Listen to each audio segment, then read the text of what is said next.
¿Qué tal, amigos oyentes de Radio Bolivariana? Sean bienvenidos a una nueva emisión del programa La Otra Historia con el profesor José Guillermo Ángel Memo Ángel. Memo, ¿cómo es la historia alrededor de los primogénitos? Sobre los primogénitos se habla mucho, se dice que son los de la bendición, otros dicen que son los más inteligentes, otros dicen que les toca abrir un camino en la casa que es muy difícil porque los padres de familia lo cuidan demasiado, en fin, mucho se habla sobre los primogénitos. Qué bueno sería que usted nos contara esa otra historia de los primogénitos. A ver, sí, de los primogénitos se habla mucho. Aparecen varias, que yo recuerde, aparecen como varias versiones. Entre los vikingos, un primogénito era aquel guerrero muerto que volvía a nacer, era un gran guerrero. Entonces el primogénito se lo tomaba como la reencarnación de alguien muy fuerte y iba a dar la cara por ese clan, por esa familia, por ese grupo. Entonces a partir de ahí el primogénito tenía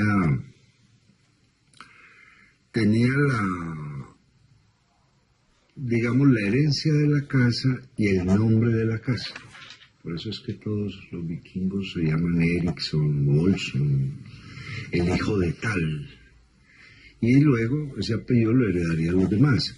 Hay que tener en cuenta, por ejemplo, que el apellido del padre hasta más o menos el siglo XVII era heredado solo por el primogénito. ¿Y los demás qué? Eso se encuentra ahí es donde viene el asunto simpático de encontrarse uno entre las crónicas de Indias, un montón de hermanos todos con apellidos distintos, diferentes. Solo el mayor heredaba el apellido del padre. Entre los griegos, en su gran mayoría, el primogénito era hijo del Estado y era tomado por el Estado para que el Estado lo protegiera, hiciera de él un excelente soldado, un excelente ciudadano, etc.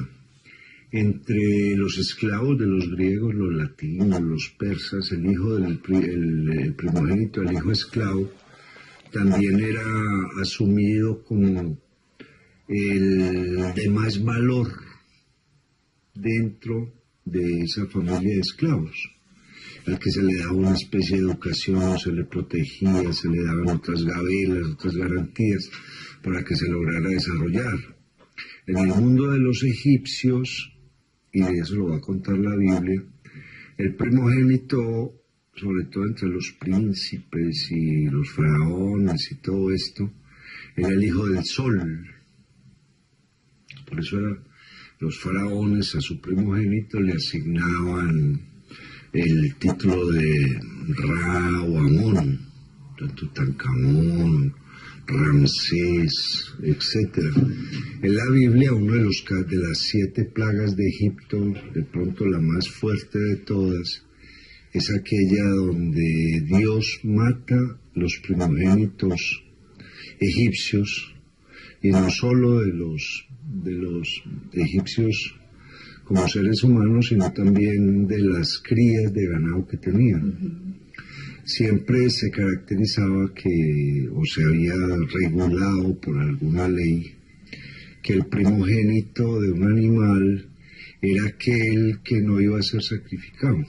Solamente se sacrificaban los que venían después, y ese otro se encargaba de dar vida, de ser el padrón, como sucede en la ganadería, que sucede todavía hoy en día. O sea, cuando un caballo es muy fino y tiene un primer hijo, ese primer hijo se destinará para que la estirpe siga viva, y de ahí viene el pedigrí. Ese pedigrí viene de hijos mayores, de caballos, toros o cebúes muy valiosos, etcétera, etcétera.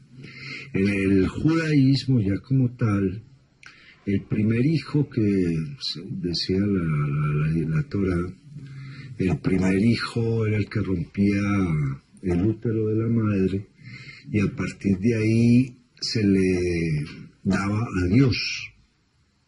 Entonces, claro, Por eso se utilizaba la letra Yud, que equivale como a una Y,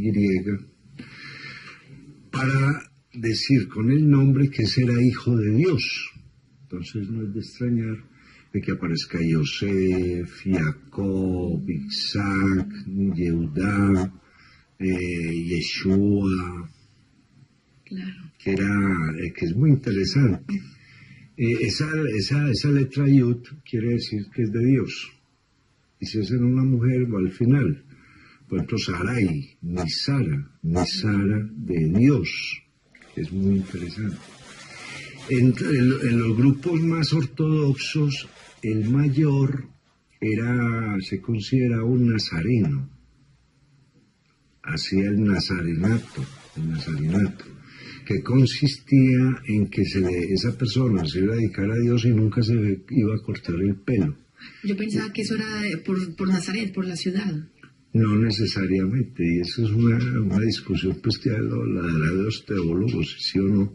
El hecho es que en el judaísmo esa persona nunca se corta el pelo, entonces es de pelo largo, y ese pelo largo quiere decir que está siguiendo la ley del nazarenato y que era hijo de Dios. Esto que es muy, muy interesante. Entonces, en la Edad Media, los señores feudales ejecutaban lo que llamaban el derecho de pernada. El derecho de pernada era que cuando una novia se iba a casar, ellos se acostaban primero con ella. Y a partir de ahí, ese hijo que nacía, casi siempre entraba al servicio del señor feudal. Pero no era el primogénito del señor feudal, él sería el primogénito No se sabe. Para la mujer, que es muy interesante. Pues sería el primogénito el primero, pero ya de ahí para allá todas las demás novias no aportaban un primogénito. Claro, no, sí, todas. Porque era el primogénito de cada uno. De ella, pero no de él. De él no, pero era una forma de conformar los ejércitos, de tener soldados fieles, de tener trabajadores fieles al señor feudal, que de alguna forma se usó también en el Cauca, aquí en Colombia. Sí. Sí, claro, el derecho de pernada fue una cosa muy particular. De esa manera los señores, los dueños de las fincas, tenían unos hijos que, a pesar de que eran ilegales frente a la ley, les servían de manera muy fiel. ¿Pero esos alcanzaron a ser descendientes de colonos, antioqueños o ya está en el Cauca? No, porque en Antioquia, pues según las novelas de Manuel Mejía Vallejo, también se daba eso. Se daba eso. Es que esa es una forma política de controlar al otro. Claro. Por ejemplo, Salomón, que llega a tener 700 esposas, dice la leyenda, tenía primogénitos, y cada primogénito con una de esas mujeres podía ser rey. Entonces eso hacía que 700 mujeres que eran de pueblos distintos aspiraran a heredar a Salomón. Y a partir de ahí todo estaba controlado, porque alguien podía ser el rey. Claro. En países como Suiza, el primogénito es el que hereda todos los bienes de la familia. ¿Aún hoy? Aún hoy en día. Y los demás tienen que trabajar y buscarse la vida, etcétera, etcétera, porque el primogénito se le da digamos que esa opción de ser el depositario de los bienes familiares. Obviamente, pues, es un hermano, no va a rechazar al otro, ni nada, pero para efectos legales es importante. Lo mismo sucedía en España. Todos los españoles que vinieron acá eran segundones. Segundón es que no eran primogénitos. Los primogénitos quedaban allá, cuidando la parcela, cuidando el negocio, cuidando el título, porque esa es otra cosa que es importante. El primogénito hereda el título del padre. Entonces un conde no puede tener varios condes, tiene uno. El resto de hermanos son varones, les dan otros títulos nobiliarios, ¿cierto? incluso ese primogénito rompió la diferencia por género. Un rey tenía el príncipe y el príncipe heredaba al rey, pero si no había príncipe y no princesa, la princesa se volvía reina. Entonces no importaba el sexo del primogénito. Pero no era tan valioso un primogénito femenino, como una primogénita femenina, como un primogénito masculino. No, sí. Era lo mismo. Pues es que la historia está hablando de Isabel la Católica, por ejemplo, está hablando de la reina Victoria, está hablando de la actual reina Isabel, está hablando de Isabel, Isabel la reina virgen, está hablando de María Estuardo. Pero entre los judíos también, o entre los judíos ya sí no. No se da porque ahí no hay reyes. Solamente se dan 3 reyes y son creados por necesidad, pero no para que heredaran el poder. ¿Cierto? Que lo que, por ejemplo, el rey Saúl tiene descendencia, pero es David el que no tiene nada que ver con el rey Saúl, el que lo hereda, y después sí Salomón, hijo de David, pero a su vez, y se pierden esas monarquías. Entonces uno es regulado por la Torá, por ejemplo. O por los libros de las crónicas, o por el Talmud, o lo que sea. Se da también el fenómeno de los primogénitos como el hijo sobre el que recaerá el mayor cuidado. Esa es otra cosa que es muy moderna incluso. El primer hijo no deja de ser un asombro, y aparte de ser un asombro, recibe el mayor número posible de cuidados. Ya el segundo, que se defienda solo. Al segundo le toca ser más avispado para poder sobrevivir. Incluso eso desmiente pues la tesis de que el primogénito es el más inteligente, no necesariamente. Porque al recibir tanto cuidado, al recibir tanta atención, no tiene que resolver muchas dificultades, en tanto que el segundo sí. Es el más mimado, por lo menos. Exacto, el segundo sí tiene la opción digamos, la opción de entender el mundo a través de lo que él va conociendo y no de lo que le van sirviendo. Claro. Hay otra teoría o que le ha dado mucha importancia a los primogénitos, y es cuando las familias no hay sino un solo hijo. Y ese solo hijo es el que realmente legitima la primogenitura, ¿no? En esa primogenitura, como dice, por ejemplo, uno que fue único hijo, Marcel Proust, decía escribía: mi mamá me crió para que yo nunca pudiera vivir sin ella. Entonces ahí el primogénito es donde aparecen las sobreprotecciones, un montón de enredos, y después el psicoanálisis va a trabajar también el complejo de Edipo, que el complejo de Edipo es más frecuente en los primogénitos que en el resto de los hijos. Ahora, esto del hijo primogénito también lo podemos llevar a los hijos preferidos. De hecho, los segundones empiezan a tener, digamos, un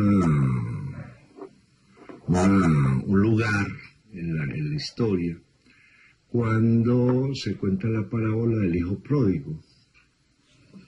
¿Cierto? Que es muy linda además, porque en el hijo pródigo el primogénito se queda cuidando los bienes del padre, el segundo se le da una parte de la herencia, se la gasta y vuelve, y el papá vuelve y lo recupera y le da todo, y el primogénito se queja.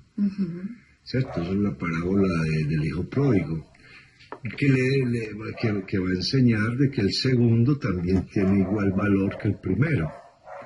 Y sobre todo porque dice que el primero simplemente lo que hizo fue cumplir la ley, y el segundo lo que hizo fue regresar a la ley, que es mucho más valioso.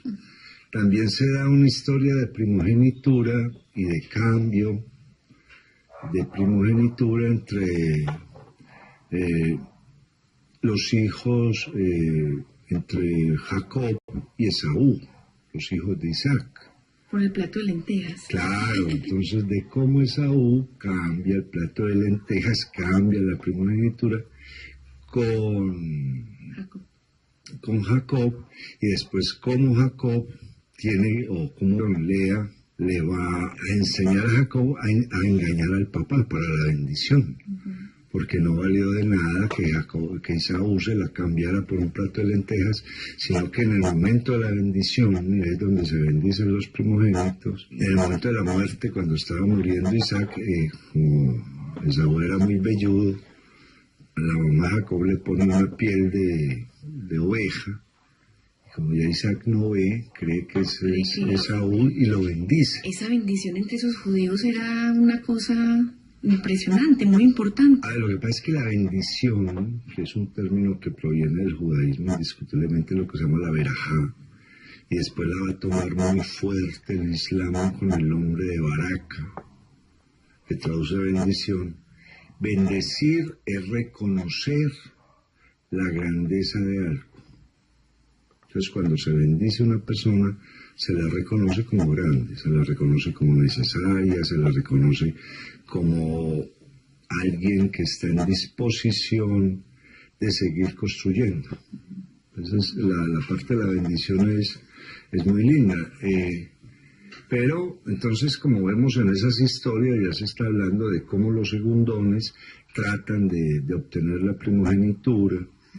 Y después las distintas culturas van a ir creando el papel del segundón y el papel del primogénito, y el segundón en un momento dado llega a apoderarse de los bienes del primogénito, sobre todo cuando el primogénito se desordena o cuando el primogénito se aleja de sus obligaciones.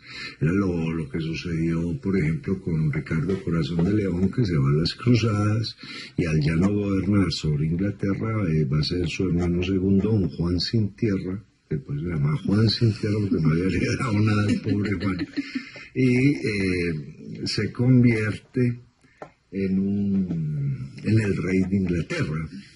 ¿Cierto? Entonces está hablando pues de ese tipo de cosas.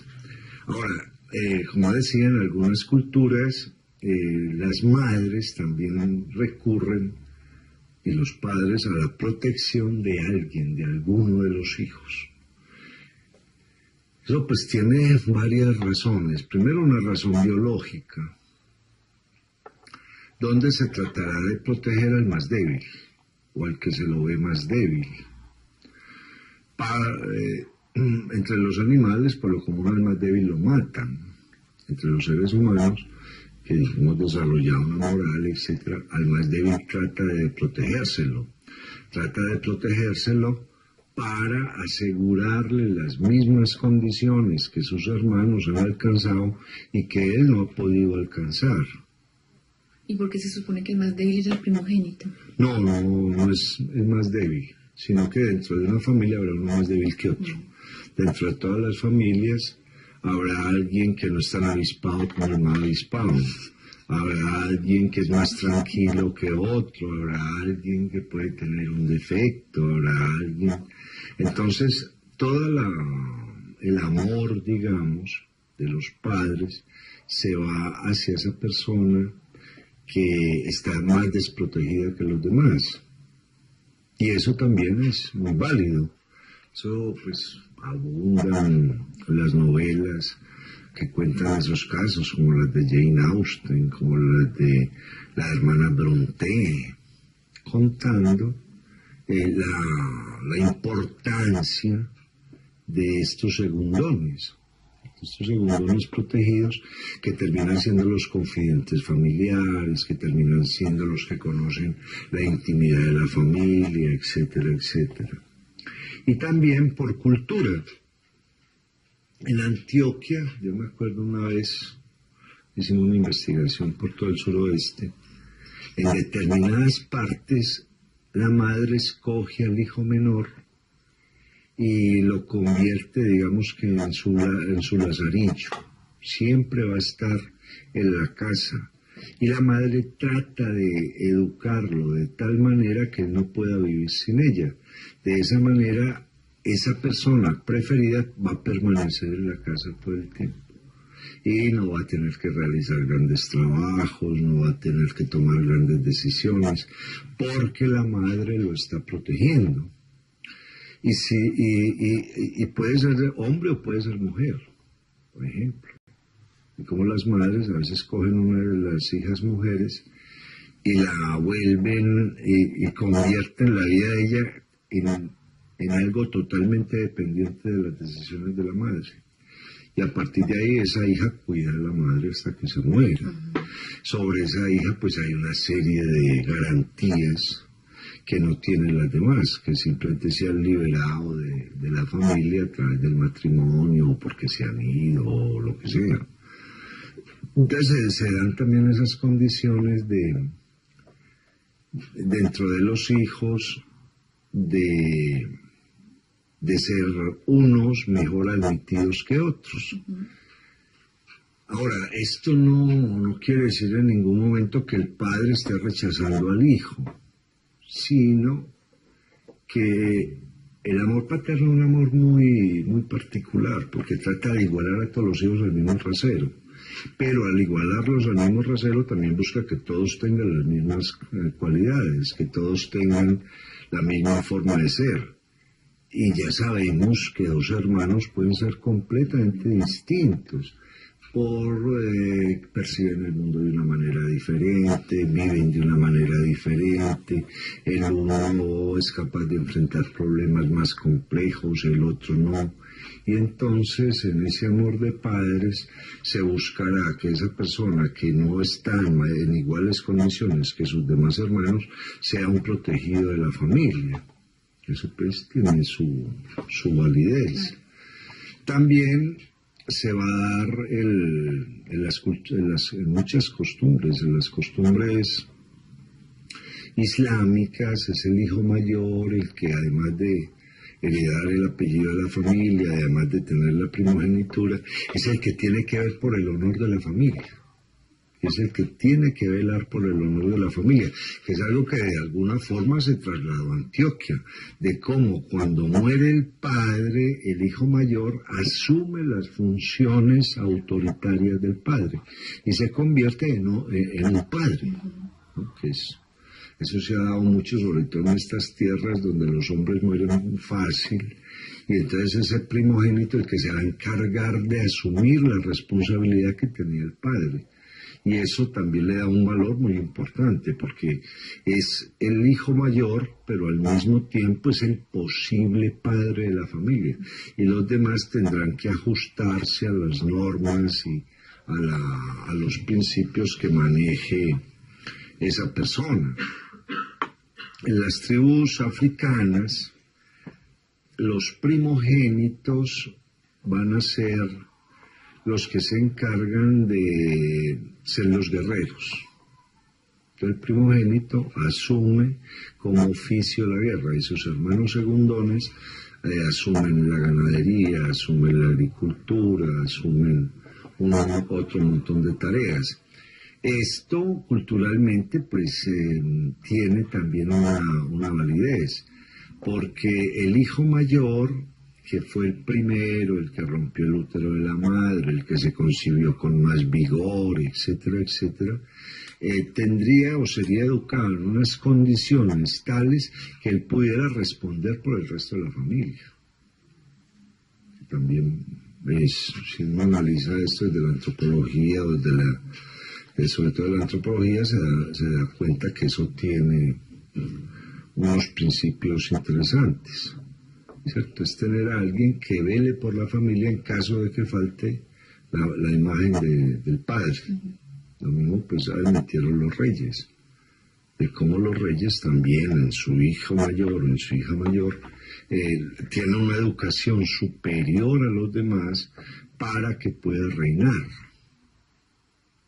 Entonces, cuando uno lee esa historia de las cortes, los hijos mayores son los mejor educados, los hijos mayores son los que están siendo formados para la ley, para la guerra, para la política, en tanto que los segundos no. Y es porque ellos se van a encargar de ser los que van a gobernar cuando muera el padre, por ejemplo. que es muy interesante.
Dentro de las familias, esto pues veníamos hablando de los africanos, los islámicos, las cortes, también se da otro fenómeno muy importante entre los gauchos, de cómo el hijo mayor es el que se le asigna un caballo.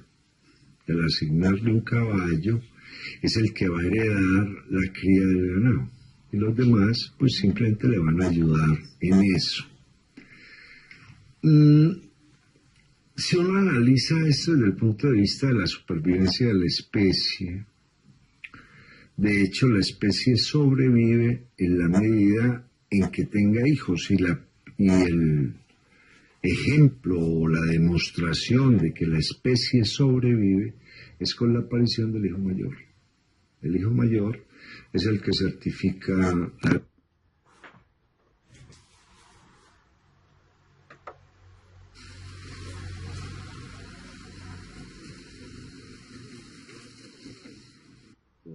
sobrevivirá, es que nace el primogénito. Los espartanos, que eran unos griegos guerreros pues tremendos, le tenían mucho miedo cuando nacía una persona con algún defecto, porque consideraban de que se había perdido la posibilidad de primogenitura. O sea, no había una segunda opción. De hecho, a los espartanos pues los critican porque toda persona que nacía con alguna deficiencia la tiraban por un abismo y solamente querían personas perfectas, pero esto deshonraría a las familias. Claro. ¿Cierto? Habría una gran deshonra de familia. Incluso cuando los reyes eran muy débiles o estaban muy enfermos, usaban el valido. El valido tenía los hijos por ellos.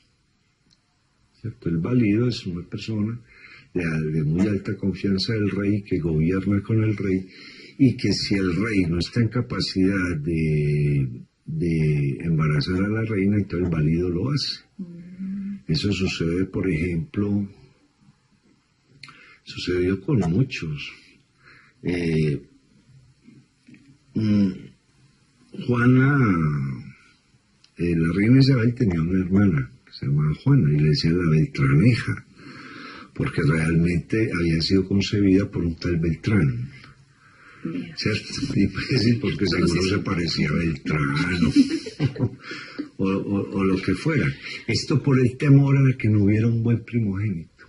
y esto va a ser muy, muy claro entre los Borbones, por ejemplo, que ha sido una familia muy enferma y muy dada a tener hijos primogénitos con algún problema grave.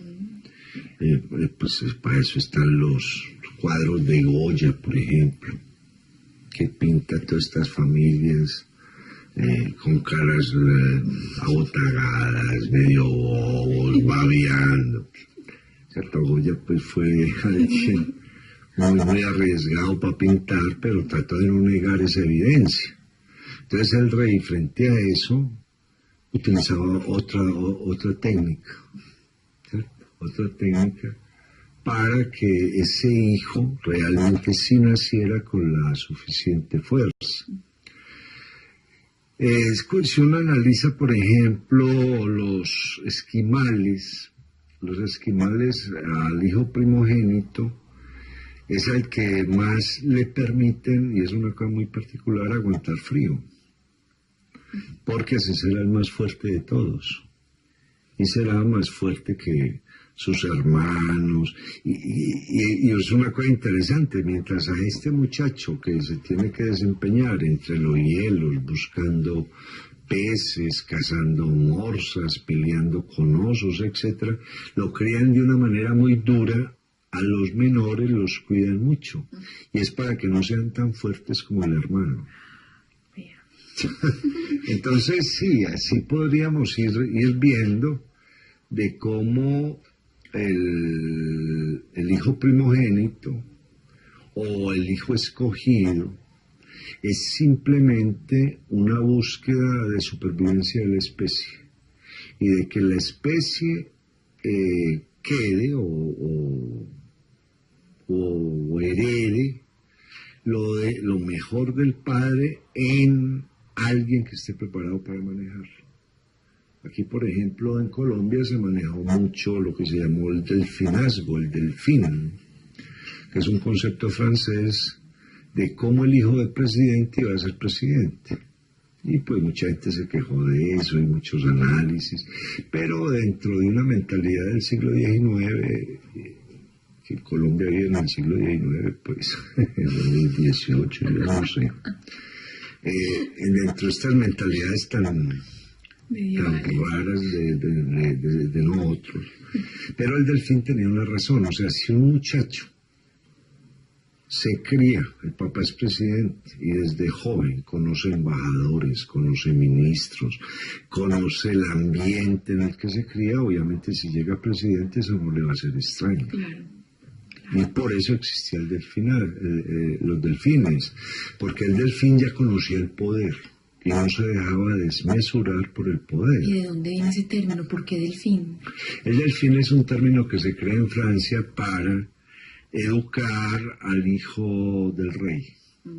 ¿Cierto? El hijo del rey estará presente en todas las acciones del rey para que cuando llegue a ser rey todo eso le sea normal, conozca el poder, sepa decidir políticamente, sepa nombrar ministros, sepa enfrentar una guerra, sepa hacer alianzas, etcétera, etcétera.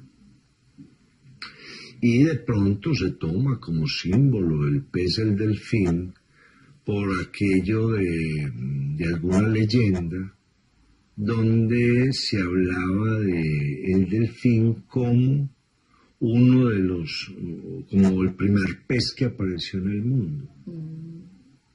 ¿Cierto? Porque al fin y al cabo es un pez que realiza unas tareas que no son comunes a los demás peces. Entre ellos que pueden desarrollar inteligencia, entre ellos que salvan náufragos, etcétera, etcétera. Entonces, en las distintas culturas, ese primogénito también lo van a educar como quien será el aprendiz de la familia. Por ejemplo, uno de los primogénitos más famosos que ha dado el mundo se llama Leonardo da Vinci. Y Leonardo, que se cría al lado de la madre durante unos 10 o 11 años como campesino, luego es llamado por el padre para que entre como aprendiz al taller del Verrocchio. Y en el Verrocchio se convierte en un gran artista. Y una cosa que es muy interesante, en los talleres donde iban los aprendices, los maestros, miraban cuál iba a ser el primogénito del taller. Y el primogénito del taller era aquel que superaba al maestro. Cuando superaba al maestro, el maestro le entregaba el taller, que es lo que sucedió con el Verrocchio, por ejemplo. Cuando el Verrocchio ve que Leonardo hace unos ángeles mucho más perfectos que los que él hace, simplemente le entrega los pinceles y dice, de ahora en adelante usted va a mandar aquí en este taller. Entonces la primogenitura se toma como, pues, volviendo a repetir, como aquel que sobre el que recaen las obligaciones de mantener vigente la familia, el negocio, el gobierno de la familia. Casi todos los héroes entonces eran primogénitos, o no necesariamente. Entre los héroes, muchos. De hecho, la primogenitura, y esto es una cosa que no debe ser interesante, la produce la mujer, no el hombre. O sea, el hombre no tiene hijos primogénitos. La mujer es la que tiene el hijo primogénito, porque es su primer embarazo, su primer parto, su primera lactancia, su primer ingreso en la cultura. Porque a través del primogénito, la mujer asume los papeles que la cultura le daba, enseñar el lenguaje, enseñar las creencias, transmitir las costumbres, educar al hijo en unos valores determinados, etcétera, etcétera. Y esto hace que muchos en el Islam, por ejemplo, un patriarca llegue a tener de sus mujeres legales primogénitos que luego incluso lucharán por el poder, porque esa primogenitura se la dio la madre, ¿cierto? Se la dio la madre, que es interesante. Ya ahora, esa carencia de primogenitura, o una pareja que no tiene hijos, hace que las sociedades, digamos, que miren con cierto resquemor a esa pareja que no tuvo hijos, porque saben que ahí morirá esa pareja, que es una cosa importante. También hace que las sociedades señalen a los diferentes. No es de extrañar que cuando se tiene una familia, por ejemplo, eso pues hoy en día las sociedades modernas son mucho más tolerantes, pero anteriormente una persona que tuviera un hijo y que ese hijo se negara a tener hijos, a tener primogénitos, a acceder a la primogenitura, era señalada por la misma sociedad, ¿cierto? Porque entonces esa familia se acaba ahí. Y ese es el final de la familia. Todo esto, pues, esto es simplemente cultural, simplemente cultural. Uno de los dramas grandes de una familia era perder el primogénito, por ejemplo. Pero a la pregunta tuya de si los héroes eran primogénitos, era más o menos lo que buscaba Zeus. Zeus, que se mantenía disfrazándose para poder estar con una diosa, con la otra, buscaba tener muchos primogénitos para asignarles a cada uno un tipo de gobierno. Usted gobernará el mar, el cielo, las profundidades, lo que fuera, y de esa manera tener un gran gobierno. Incluso se llega a hablar en las épocas de peste, donde la gente se muere tan fácil, desaparecen familias enteras. Los primeros decretos es a tener primogénitos, como se pueda, ¿cierto? Y con las mujeres que se pueda, porque ya lo que pasaba en las pestes medievales. Entonces, de esa manera, volver a recuperar lo que habían hecho las generaciones anteriores. Ese primogénito también va a, digamos, a tener una presencia ritual muy fuerte. En el judaísmo se es varón a partir de los 13 años, en otras culturas a partir de los, por ejemplo, entre las tribus africanas, donde los niños se circuncidan a los 12, 14 años, o entre la sociedad moderna, donde hasta hace poquito el primogénito seguía el oficio del padre, que era muy normal. Por ejemplo, aquí en Antioquia, un médico trataba de que su primogénito fuera médico para que la clientela no le perdiera. No, y además eso, además de que es una cosa práctica, ¿cierto? Estamos hablando simplemente de la practicidad de la vida, de cómo la gente es pragmática. También era para que esa clientela confiara en el hijo de ese médico. Si este médico tiene un hijo médico, entonces él conoce nuestras historias, conoce nuestras enfermedades, conoce un montón de cosas, ¿cierto? Además le transmitía el buen nombre. Sí, claro, el buen nombre. Incluso, ya que tú hablas de eso, uno ve en muchos avisos todavía la presencia del primogénito, fulano e hijos, ¿cierto? Claro, e hijos. Para dar a entender de que así desaparezca él, los hijos siguen con el negocio y siguen atendiendo a la clientela igual que lo hacía el papá, etcétera, etcétera. Entonces, el hijo primogénito tiene un papel muy grande en la cultura. Hoy en día ya no. Porque hoy en día son la revoltura de los tuyos, los míos, los nuestros y los vuestros. Pero más que eso, es simplemente porque ya la educación no cae en manos del padre, no cae en manos específicamente de la madre, ya estaban repartiendo eso. Entonces la madre educa para unas cosas, el colegio para otras, etc. Y el niño ya no permanece tanto tiempo en la casa. El niño está saliendo a las guarderías, a los colegios desde muy joven. Y a partir de ahí, su percepción del mundo lo lleva a que alguien que sea mejor que otro es mucho más brillante, entiende muchas más cosas, se vuelve mucho más fuerte, etcétera, etcétera. Pero hasta 1945, después de la Segunda Guerra Mundial, el primogénito era el que tenía el nombre, digamos, en la familia. Incluso en América Latina y en algunas cosas que yo conozco pues de aquí de Antioquia, cuando el hijo primogénito tenía un hijo, o sea, tenía a su primogénito, la abuela era la que se encargaba de velar por él,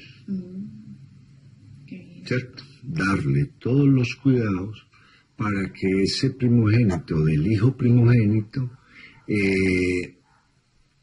asimilara la cultura familiar, que es muy interesante. Además que es muy, y ahí viene una cosa de muchos antioqueños de origen vasco, donde se da ese fenómeno, de donde los vascos educan mejor al hijo primogénito. El hijo primogénito se convierte en una especie de guía de la familia, los hermanos lo respetan, siempre recurren a él, etcétera, etcétera.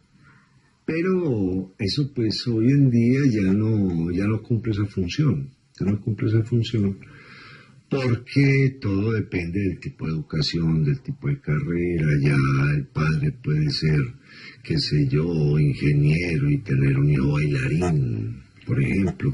Ya eso no se da, pero sigue pesando en la cultura, Ahora, lo interesante de todo esto es que mientras el hijo primogénito se quedaba gobernando en la casa, los demás a los que le tocaba conquistar el mundo. Claro, lo que hablamos de los segundones que vienen a América, esos son los que les toca conformar esto, fundar las ciudades, pedir a esto, aquello, lo demás allá. Incluso cuando las familias eran muy poderosas, el primogénito era el que le daba el poder del padre, y el que seguía lo educaban en las religiones. para que así los dos primeros hijos, el uno tuviera que ver con lo civil y el otro con lo religioso.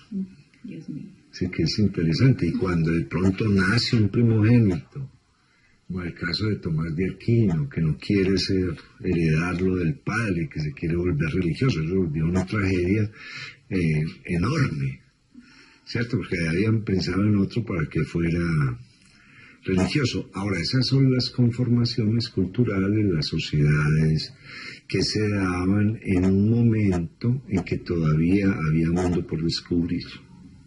Ya hoy en día no, ya las condiciones de, por ejemplo, tener hijos guerreros ya no importa a muy poca gente. Tener a alguien que herede el poder, pues dentro del sistema democrático eso queda anulado, etcétera, etcétera. Entonces ya el primogénito es una figura que se sigue respetando, es una figura donde el otro mira y ve que hay culturalmente cierta superioridad o cierta jerarquía, por decirlo de alguna manera, pero ya no en términos de supervivencia del grupo, ni en términos de que yo voy a saber menos que el otro, etcétera. Todo eso queda anulado por los efectos de la sociedad moderna, por los efectos de la democracia, por los efectos de que yo puedo escoger qué es lo que yo quiero estudiar. ¿Cierto? Anteriormente el hijo primogénito lo educaban simplemente para que siguiera el padre. Incluso dentro del capitalismo paternalista, el obrero trataba de que su hijo primogénito lo reemplazara en la empresa cuando él saliera. Eso todavía se da aquí. Heredar el puesto. Sí, heredar el puesto, claro. Y a partir de esa primogenitura. Eso pues son cosas interesantes. Esto también es otra cosa que es interesante. Esta primogenitura se reconoce dentro de los matrimonios legales. Por ejemplo, en el caso de guerras, todo eso, no, porque nunca se sabe quién es el padre. ¿Cierto? El primogénito será el mayor en tanto el padre lo reconozca, a pesar de que la primogenitura la da la mujer. Es el padre el que reconoce esa primogenitura, que fue lo que hizo el papá de Leonardo. ¿Cierto? De lo contrario, Leonardo no hubiera entrado al taller del Verrocchio, por ejemplo. Memo, ¿qué pasa cuando los primogénitos son gemelos o mellizos? Sí, claro, ahí viene una cosa tremenda. Hay una novela de Alejandro Dumas que se llama La Máscara de Hierro. Claro, pues que también esa fue la historia de Esaú y Jacob. ¿Eran mellizos? No eran mellizos porque salió primero Esaú. Ah, pero es que siempre tiene que salir primero alguno. No, claro, pero ahí viene una cosa interesante de cómo los rabinos explican de que realmente sí eran gemelos, o sea que los dos eran primogénitos, porque Jacob salió agarrado del talón de Esaú. O sea que salieron al mismo tiempo. Sí, claro, salieron agarraditos, entonces salieron como un solo cuerpo, ¿cierto? Salieron como un solo cuerpo. A ver, sí, La Máscara de Hierro, pues es una leyenda de la primogenitura del hijo de Luis XIV. Uno de los dos es anulado. Entonces muchas veces los mataban, y en la novela simplemente lo meten a un calabozo, se lo llevan para un castillo, lo crían allá, como si no fuera hijo del rey. Hasta que él descubre que sí, se pone la máscara de hierro, empieza a hacer cosas, y ya cuando se quita la máscara, se dan cuenta pues que él también es hijo del rey, y como vence al hermano, que es un corrupto, entonces el primogénito gana. Pero sí, ahí hay un problema en las culturas cuando nacían gemelos, los dos primeros, porque solamente uno podía heredar. Entonces muchos los dividían, se lo entregaban a un campesino, críelo, que no se dé cuenta de nada. ¿Y cómo hacían esa escogencia, por Dios? Claro, era de pronto con la ayuda de los médicos o de una manera muy charra, como sucedía en el medioevo, de acuerdo con el horóscopo. ¿Cuál de los dos tenía un mejor horóscopo? Entonces le leían el horóscopo y decían, este lo tiene mejor que este, entonces este se queda como primogénito, y el resto que se lo lleven para otra ciudad, que lo críen en otra parte, etcétera, etcétera. Sí, claro, la teoría de los mellizos o de los gemelos es muy interesante, porque ha sucedido en el número de veces. Ha sucedido en el número de veces.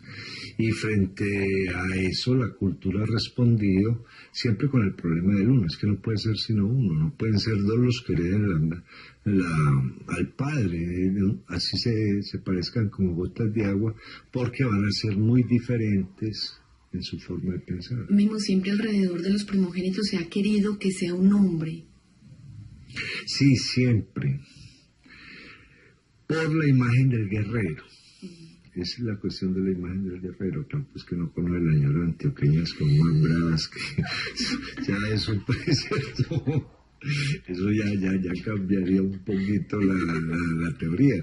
Sí, pero se ha querido que sea un hombre por aquello de que es más fuerte, de que admite mucho más fácil las obligaciones, y por aquello de que a través del hombre el apellido no se pierde, lo que sí sucede con la mujer, ¿cierto? Entonces el que tiene mujeres, hasta ahí llegó su apellido, o sea, ese apellido es el segundo del otro, no va a ser el primero. Entonces es una cuestión simbólica realmente. A propósito de los apellidos, vemos que se sale un poquito del tema, ¿por qué el apellido siempre lo da el hombre? ¿Desde cuándo? Desde que es la mujer la que ingresaría a la familia del hombre. ¿Cierto? Es la mujer la que ingresaría a la familia del hombre. ¿De dónde viene que sea la mujer la que ingresa a la familia del hombre? Pues casi excepción hecha del judaísmo en casi todas las culturas. ¿Cierto? En el judaísmo es el suegro el que se lleva al yerno a su casa. Ahí lo cría, le enseña el oficio, etcétera, etcétera, y ya después él velará por ella, ¿cierto? Eso es lo que pasaba en la Biblia. Entonces un muchacho, 15 años, 14 años, se casaba, y el suegro lo tenía que sostener 7 años. En esos 7 años el muchacho aprendía el oficio del suegro, y a partir de ahí velaba por la hija, igual que el padre había velado por ella. ¿Cierto? Ya lo otro digamos que son culturas mucho más guerreras, y donde la familia apenas hoy en día, digamos, la gente está viviendo en casas diferentes. Por lo común, hasta el siglo XIX, las familias simplemente admitían al otro y lo ingresaban a su casa, y estaban viviendo en esa casa. O sea, eso pasó en Inglaterra, Francia, aquí en Antioquia, no vivían afuera, a menos de que ellos se fueran de la casa. ¿Cierto? Entonces, claro, él se casaba y en la casa, pum, venga para acá, ¿no? Hoy en día vuelve a pasar algo similar. Bueno, de esta manera hemos llegado al final del programa La Otra Historia con el profesor José Guillermo Ángel, Memo Ángel, quien hoy ha hablado sobre el tema de los primogénitos. La música de este programa es la obertura del Príncipe Igor, compuesta por Alexander Gorodin.